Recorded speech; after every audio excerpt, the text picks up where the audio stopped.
오늘 말씀은 요한복음 2장 1절에서 11절까지 말씀입니다. 요한복음 2장입니다. 1절에서 11절까지 말씀입니다.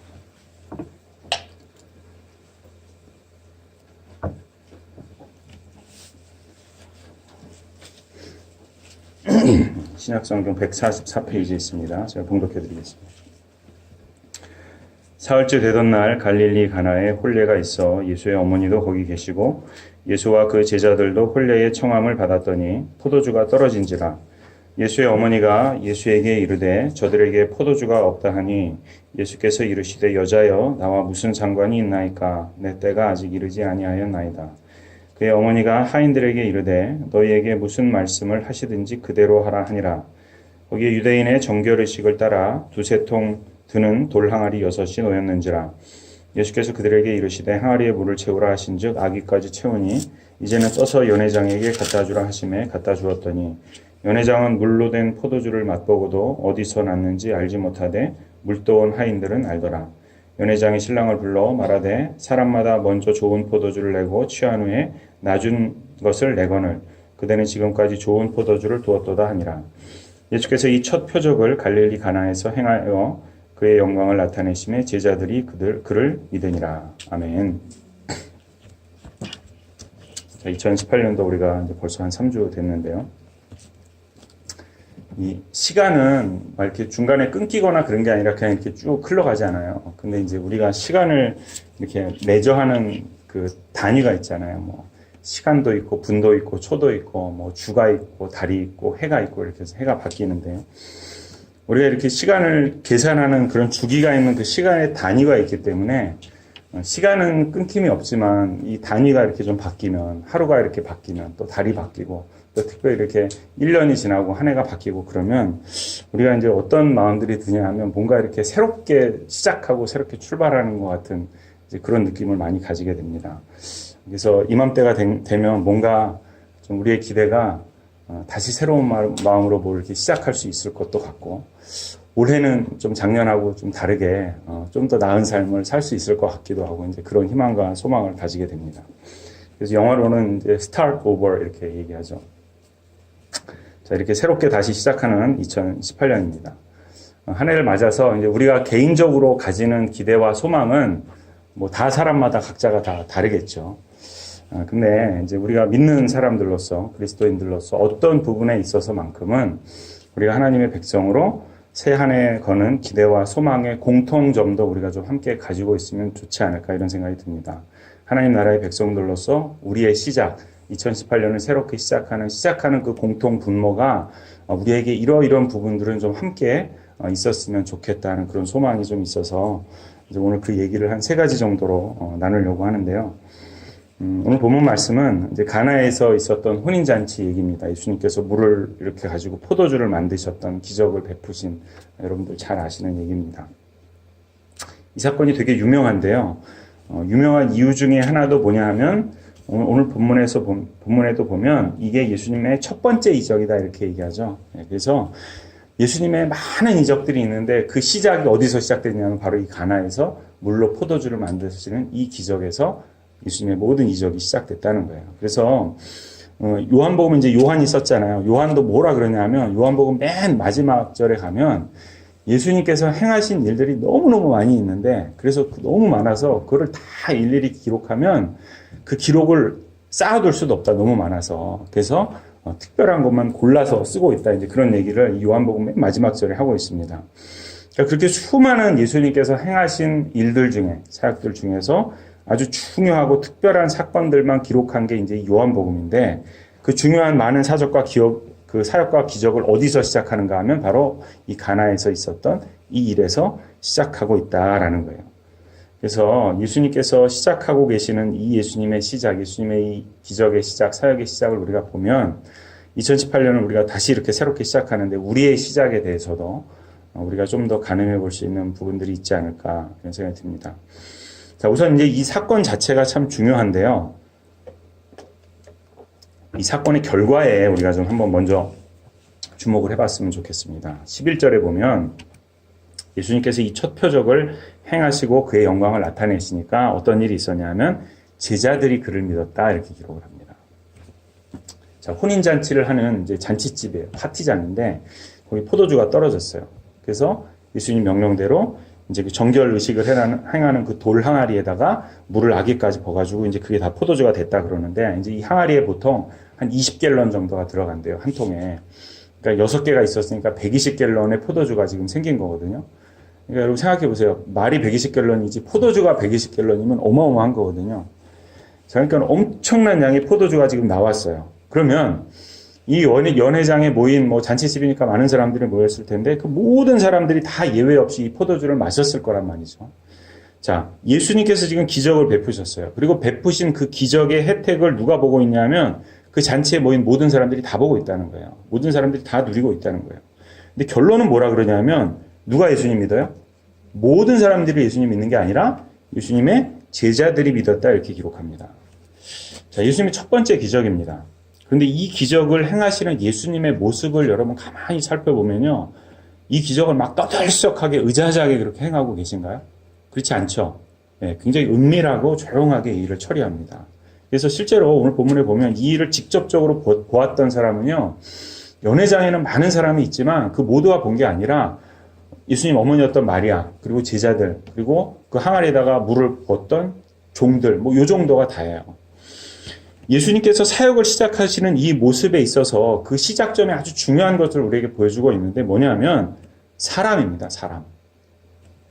자, 사람인데요. 아무나 사람이 아니에요. 아무나 사람이 아니고 나의 사람들을 보여주고 있습니다. 예수님의 사역은 나의 사람들에서 시작하고 있다는 거예요. 내가 택한 사람들, 내가 부른 사람들, 나와 함께 할 사람들, 내가 사랑하는 사람들, 그리고 나를 사랑하는 사람들. 나의 가장 가까운 곳에 있는 그 사람들, 그들이 예수님을 믿는 그 일에서부터 예수님의 이 사역이 시작되고 있다 하는 거예요. 자, 예수님 가나 혼인잔치에 가시기 바로 전에 뭐 하셨어요? 우리가 지난주, 지지난주 계속 살펴봤지만 제자들을 부르시죠. 예, 사람을 불러요. 사람을 택하고 그들을 부르고 나면 그들로 하여금 예수님과 영적인 어떤 결속력을 가질 수 있도록 하는 그 일들을 이 잔치를 통해서 그들에게 베풀고 계시다 하는 겁니다. 포도주를 마신 것 자체는 실상 잔치에 있었던 모든 사람들이 다 마셨는데요. 예수님께서 집중하고 있는 사람들은 그 모두 다가 아니라 특별한 누군가였다는 거예요. 특별한 누군가. 바로 가장 가까이에 있었던 예수 그리스도의 부르심을 받았던 제자들에게 예수님의 관심이 있었다 하는 겁니다. 자, 이걸 여러분 우리 입장으로 조금 바꿔서 생각해 보면 누가 우리들한테 이런 사람들이겠습니까? 가장 가까이는 가족들이겠죠. 우리의 가족들. 아내, 남편, 자녀들, 형제와 자매들. 그리고요, 가족 말고 우리에게 또 뺄 수 없는 중요한 우리의 시작이 돼야 되는 사람들이 있습니다. 우리 아까 권사님 기도 하시는 가운데도 그 기도 하시던데 누구냐면 바로 2018년도 구역이 좀 바뀌었죠. 그래서 새롭게 하나님께서 우리의 가족이 되게 하신 우리 구역의 식구들. 여러분들이 올 한 해 계획하고 소원하고 기대하는 많은 것들이 있을 텐데 여러분 그 모든 것들이 어디에서 시작해야 되는지 한번 잘 생각하고 고민해 보시기 바랍니다. 제가 굳이 얘기를 안 해도요. 우리가 이미 잘하고 있는 부분은 한 가지 있어요. 뭐냐면 내 남편, 내 아내, 내 새끼, 우리 가정. 이거는요. 제가 얘기 안 해도 다 잘하고 계시죠. 이미. 너무 잘하고 계셔요. 자, 근데 이제 우리에게는 또 하나의 가족이 있다는 거예요. 하나님께서 함께 불러주셔서 교회 공동체 안에서 작은 가족이 되게 하신 귀한 사람들이 우리에게 있다는 거예요. 그래서 여러분 2018년도 우리의 바람, 우리의 기대, 우리의 사역, 우리의 섬김도 어디에 있어야 되냐? 바로 여기 구역의 식구들, 거기에서 시작하는 모습도 우리에게 있어야 한다는 겁니다. 그리고 그 관계는 오늘 예수님 보면 어때요? 제자들하고 관계를 보면 영적으로 결속력이 있는 그런 관계로 서로 영적으로 영향력을 주고받을 수 있는 관계로 발전해야 된다는 거예요. 그 관계가. 제가 이제 이번 주 주중에 어떤 집사님하고 식사를 좀 했는데요. 그 집사님이 구역 얘기를 잠깐 하셨어요. 구역 얘기를 하시는데 자기 구역이 너무 좋다는 거예요. 이분이. 너무 친하고 다 너무 가깝고 그래서 너무 좋은데 그러면서 이제 이 집사님 하시는 얘기가 친한 거는 너무 좋은데 너무 친하니까요. 이게 마치 무슨 사교 모임 같다 하는 생각도 좀 드신다는 거예요. 이제 그런 얘기를 하세요. 이제 그런 고민이 참 개인적으로 너무 좋다 이런 생각을 제가 했는데 그런데 이제 그것 자체가 사실 나쁜 거는 여러분 결코 아닙니다. 우리가요, 영적인 어떤 그런 결속력을 가지기 위해서는 먼저는 인간적으로도 친해야죠. 인간적으로도 가깝고 서로가 좀 서로를 이해할 수 있고 알 수 있어야 이제 그래야 이제 이게 가능하잖아요. 오늘 이 혼인잔치에서 예수님도요, 여러분 한번 잘 생각해 보세요. 예수님께서 지금 혼인잔치에 초대를 받아서 갔습니다. 예수님께서 여기서 뭘 하셨을까요? 예수님께서 사람들하고 같이 이렇게 식탁에 앉아서 뭐 떡도 먹고 포도주도 마시고 뭐 이러다가 갑자기 예수님 벌떡 일어나가지고 내가 설교 좀 할게 그러면서 막 설교하고 아픈 사람 있어 내가 병 고쳐줄게 그러면서 막 오라 그래서 병 고쳐주고 그렇게 하셨을까요? 남의 혼인잔치에 가서? 그러지 않았겠죠. 예. 혼인잔치인데 여러분 혼인잔치 그 당시에 그 유대인들 한 일주일씩 막 하거든요. 막 그 잔치에 가서 그렇게 분위기 다 틀어놓으면 아마 쫓겨났을 거예요. 잔치에서. 혼인잔치에 가서는 예수님도 어떻게 했겠습니까? 함께 먹고 함께 마시고 함께 춤추고 함께 노셨을 거예요. 오늘 예수님께서 만드신 포도주가 맛이 어땠다 그래요? 맛이 엄청 좋았다 그러죠. 원래 내놨던 포도주보다도 더 맛이 좋았다 그래요. 어떻게 예수님 만드신 포도주가 그렇게 맛이 좋았을까요? 예수님 뭘 아셨어요? 포도주 맛을 아셨어요. 그죠? 네. 좀 드실 줄 아시는 분이었던 것 같아요. 놀 줄도 알고 마실 줄도 알고 사람들과 함께 어울릴 줄도 아는 분이 예수님이었다는 거예요. 그래서 우리가 인간적으로 친하고 또 함께 사교적인 관계도 가지면서 동시에 영적인 유대와 신뢰와 결속을 쌓아가는 일이 중요하다 하는 겁니다.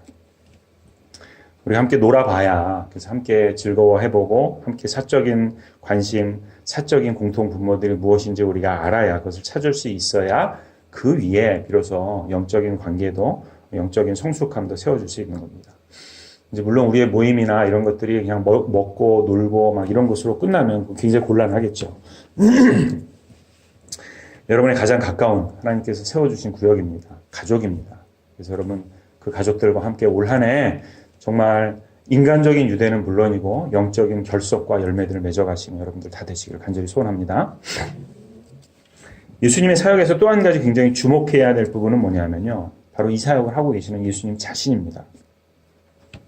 본문 보면 굉장히 은밀하고 조용하게 이 사역을 하고 계시죠. 자, 왜 그럴까? 이게 이제 첫 번째 이적이라고 그러잖아요. 첫 번째 예수님께서 하신 일이 베푸신 기적이거든요. 그러면 이게 어떻게 보면 이제 무대에 처음으로 진출을 하는 건데, 처음 등장하는 건데, 좀 뭔가 멋있게 막 의자하게 삐까뻔쩍하게 이렇게 빵 하고 등장하면 좋잖아요. 그런데 굳이 은밀하고, 그래서요, 지금 예수님께서 사실은 엄청난 일을 벌려놓은 건데, 막상 그 결과는 몇 사람밖에 알지 못하는 그런 상황을 지금 예수님 만들고 있다는 거예요. 예수님께서 여러분 이 혼인잔치에서 지금 어떤 역할입니까? 초대받은 손님이죠. 예, 손님이에요. 혼인잔치의 주인공이 아닙니다. 그러니까 아무리 예수님이라 그래도요, 이 혼인잔치에서 예수님이 주인공이 돼버릴 수는 없는 거예요. 혼인잔치의 주인공은 어디까지나 누굽니까? 신랑과 신부죠. 예, 혼인잔치의 주인공은 신랑 신부입니다. 예수님께서 지금 베푸신 이 기적이요. 물이 변해서 포도주가 됐잖아요. 자, 이 일도 누구를 높여줄까요, 여러분? 이 일조차도요, 10절에 가보면, 이제 연회장이요, 신랑을 불러요. 신랑을 불러가지고, 아니, 어떻게 이렇게 좋은 포도주를 아끼다가 지금 내놓냐? 그러면서 누굴 칭찬해요? 신랑 칭찬해요. 예수님 칭찬하는 게 아니라. 일은 공은 누가 부렸어요? 제주는 누가 부렸어요? 예수님이 부렸는데, 칭찬은 지금 신랑이 받고 있는 상황이 된단 말이에요. 자, 혼인잔치의 여러분 하이라이트는 뭔가 하면요. 바로 이렇게 신랑이 존귀함과 영광과 높임을 받는 일이라는 거예요. 자, 이 혼인잔치는 다른 사람 혼인잔치였습니다. 그런데 여러분, 예수님에게도 자기가 주인공이 되는 혼인잔치가 있습니까? 없습니까? 있습니까? 없어요? 없으면 우리 큰일 나는데. 있죠? 네, 있어요. 요한복음 이제 뒤편에 가보면 14장, 15장, 16장이 이제 그 세 장에 걸쳐서 예수님께서 제자들에게 십자가 달리시기 전에 마지막으로 설교를 하시는데요. 그래서 이제 흔히 이걸 고별설교다 이렇게 얘기하는데 그 고별설교 제일 시작 부분, 14장 첫 부분에 가보면요. 예수님께서 제자들한테 무슨 얘기를 하시냐면 이런 얘기를 하세요. 내가 너희들을 위해서 이제 거처를 준비하러 갈 거다. 그래서 거기 거처가 다 예비가 되면 내가 너희들 다시 데리러 오겠다. 이런 얘기를 하십니다. 자, 이게요. 자, 이 말씀을 우리가 이제 그 유대인들의 혼인 풍습을 잘 이해하면요. 예수님께서 하시는 이 얘기의 뜻이 무엇인지 우리가 좀 알 수 있어요. 제가 이제 간략하게 좀 설명을 해드리면, 지금 이제 혼인 잔치를 하고 있잖아요. 여기 가나에서. 근데 이제 혼인 잔치의 전체 프로세스가 어떻게 되냐면, 자, 가장 시작은요. 신랑이 이제 마음에 드는 처자가 있을 거 아니에요. 그러면 이제 그 처자의 집으로 가요. 그래서 그 처자의 집에서 잔치를 베풉니다. 신랑이. 그리고 이제 그 잔치가 끝날 때쯤 됐을 때 이제 그 신부에게 포도주를 권해요. 그래서 신부가 포도주를 마시면 그 신랑을 자기가 남편으로 허락하겠다 하는 것을 이렇게 예스 하는 거예요. 그러면 이제 약혼이 되는 거예요. 그게 이를테면 정혼을 하는 거죠. 자, 그렇게 되면 거기서 바로 혼인을 하는 게 아니라 신랑이 어디로 가냐면 자기 집으로 가요. 자기 집으로 가서 보통 한 1년 정도 걸렸다 그래요. 1년 정도 뭐를 하냐면 거처를 얘기를 해요. 신부를 위한 신방을 꾸미고 신부를 데려오기 위한 준비를 하는 거예요. 자, 그 시간이 한 1년 걸려요. 1년이 지나고 나면 신랑이 이제 뭐 하냐면 준비가 다 됐을 거 아니에요? 거처를 준비하는 게 다 끝나면 다시 신부한테 가요. 그래서 이제 그때는 신부를 데리고 와요. 신부를 픽업해서 신랑 집으로 데리고 와요. 그리고 나서 하는 게 뭐냐면 혼인잔치예요. 지금 가나의 혼인잔치는 그거예요. 그래서 신랑 집에서 하는 거예요. 자, 그러면 예수님께서 요한복음 14장에서 하시는 그 말씀도 무슨 말씀이겠어요? 처소를 준비하러 간다는 거는. 자, 이게 결혼식 절차를 설명한 거예요. 그래서 예수님께서 결혼식을 준비하러 가신다는 거예요. 나중에 신부를 데리러 다시 오겠다. 그 말씀을 예수님께서 하시는 거예요. 예수님의 신부가 될 누굽니까? 하나님의 백성들, 바로 성도들이죠. 성도들을 데리러 다시 오신다는 거예요. 자, 신부는 여러분 그러면 그동안 뭐 합니까? 신랑이 거처 준비할 동안 등불에 기름을 준비하고 신랑을 기다리는, 그게 우리가 할 일이고 신부가 할 일이에요. 자, 가나의 혼인잔치에서는 예수님은 그냥 뒷자리에 묵묵하게 계세요. 그런데 그때에 예수님께서 다시 오시는 그때는 누가 주인공입니까? 신랑 대신 예수님이 주인공. 그리고 누구도 주인공이에요? 신부된 하나님의 백성들도 주인공이라는 거예요. 여러분들 그 주인공입니까? 아멘? 네. 자, 예수님의 이적이 시작된 이 혼인잔치는요, 우리가 장차 참여하게 될 그 잔치의 모습을 정확하게 우리에게 보여주고 그려주고 있습니다. 지금은 내가 주인공이 아니에요. 지금은 우리가 주인공이 아니에요. 그런데 때가 이른다는 거예요.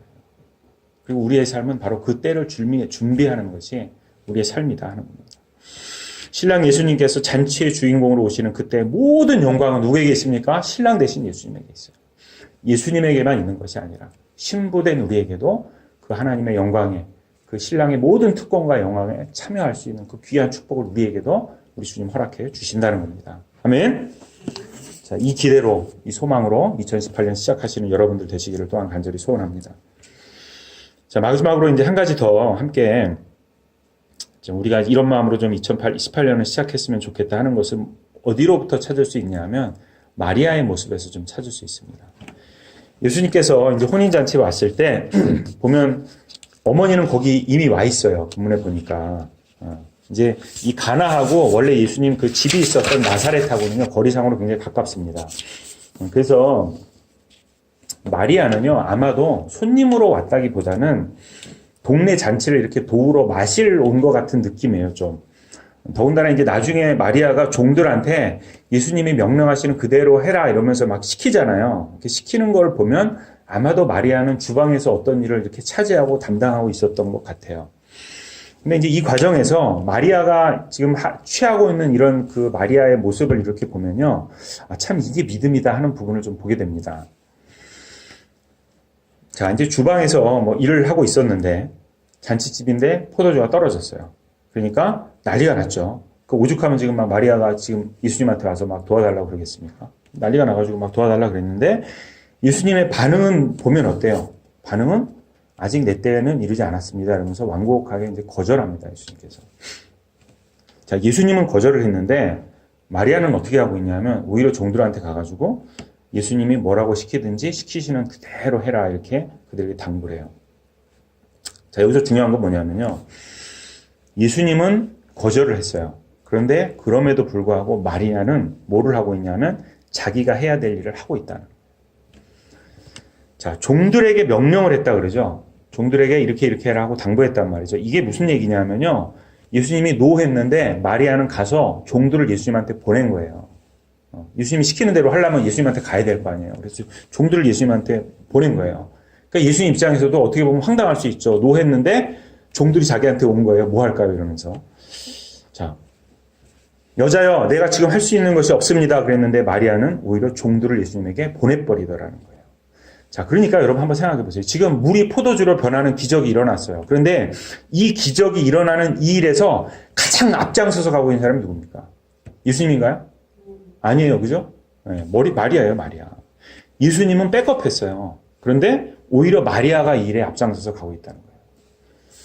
자, 믿음이 여러분, 예수님을 따라만 가는 거라고 한정해버리면 안 된다는 거예요. 지금 마리아는 예수님보다 오히려 앞서서 가고 있다는 겁니다. 물론 이거 여러분 절대로 오해하시면 안 되는 게요. 자의적으로 그냥 내 맘대로 내가 앞장서서 막 가면서 예수님 저 여기 있으니까 따라오세요. 이거는 아닙니다. 이건 아니고 어디서 우리가 확인하냐면 마리아가 뭐라 그래요? 분명하게 당부해요. 예수님께서 시키시는 대로 그분의 명령대로 말씀하시는 대로만 하라는 거예요. 근데 중요한 건 뭐냐면 확고한 믿음과 확신을 가지고 먼저 자기의 발을 내디딜 때 믿음으로 그 걸음을 걸어갈 때 그 일을 누가 헛되지 않게 만들고 있어요? 누가 그 발걸음을 열매로 바꿔주고 있어요? 예수님께서 그 일을 하시더라는 거예요. 마리아가 하는 이 행보가 믿음에서 시작한 것일 때, 믿음으로 이 일을 행하고 있을 때 누가 그 마리아의 행보를 아름다운 열매로 바꿔주는가 하면 예수님께서 그것을 바꿔주시더라는 거예요. 물이 변해서 포도주가 되게 하시더라는 거예요. 2018년 여러분들도 믿음의 행보를 걸어가시기 바랍니다. 한 걸음 한 걸음 여러분의 걷는 걸음과 그 발자취가 믿음과 확신에서 시작되시기를 바라요. 그래서 여러분들께서 믿음과 확신을 가지고 이 한 해를 살아가실 때 여러분께서 내딛는 그 걸음이 결코 헛되거나 결코 여러분들의 그 걸음 때문에 넘어지는 일이 아니라 오히려 여러분들의 그 걸음을 예수님께서 아름다운 열매로 바꿔주시는 놀라운 역사가 여러분들 가운데 충만하시기를 간절히 소원합니다. 제가 오늘 세 가지를 얘기했습니다. 먼저는 가장 가까운 사람들과의 유대, 그리고 친목, 영적인 결속, 이걸 가지고 올 한 해 우리가 좀 시작했으면 좋겠다. 특별히 구역 식구들하고 우리가 이 일을 좀 하자. 그리고 우리의 지금 이 모든 기다림의 시간, 우리의 인생의 이 모든 삶이 다하면 예수님은 반드시 우리를 데리러 오신다. 그리고 그때에는 신랑 되신 예수님과 신부된 우리가 그 잔치의 주인공이다. 우리는 우리의 걸어가는 모든 인생의 걸음에 있어서 결코 이 소망을 잊어서는 안 된다. 그리고 마지막으로 2018년도 역시 우리에게 안개 같을 수 있어요. 터널을 지난 것 같을 수 있습니다. 그렇지만 그럼에도 불구하고 우리는 믿음의 발걸음을 좀 내딛어 보자. 우리의 행보가 믿음과 확신의 결단에서 비롯된 것이라면 우리 예수님께서는 결코 우리의 걸음이 헛되도록 하시는 분이 아니다. 반드시 우리의 그 걸음을 열매로 바꿔주시는 분이다. 아멘. 2018년 이제 벌써 3주가 지났습니다.